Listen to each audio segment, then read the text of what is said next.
dintre cei mai tari pentru Dragoș Parolul din Timișoara.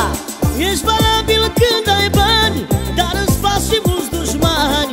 Crapă inima în ei când văd că ai tot ce vrei. Mor de ciudă se oftică și mereu îți poartă pică când văd că tu o duci bine și nu sunt și ei ca tine. Eu sunt Adi Adrian, de nimeni n-am habar. O lume mult aș vrea ca să nu mai fi rea. Sunt Adi Adrian, de nimeni n-am habar. O lume mult aș vrea ca să nu mai fi rea.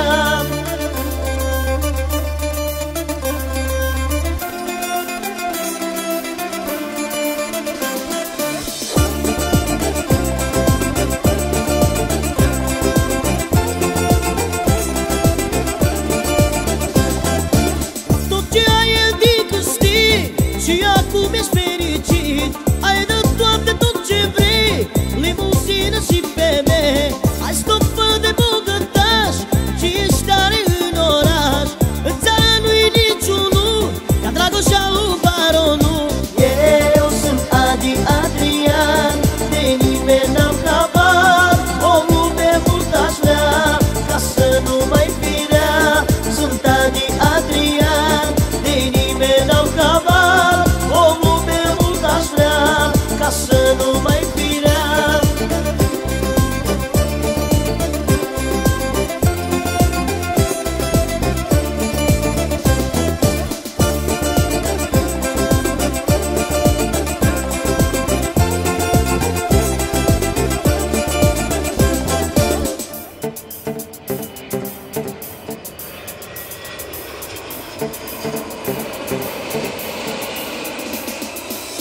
Dumnezeu i-a pedepsit pe cei care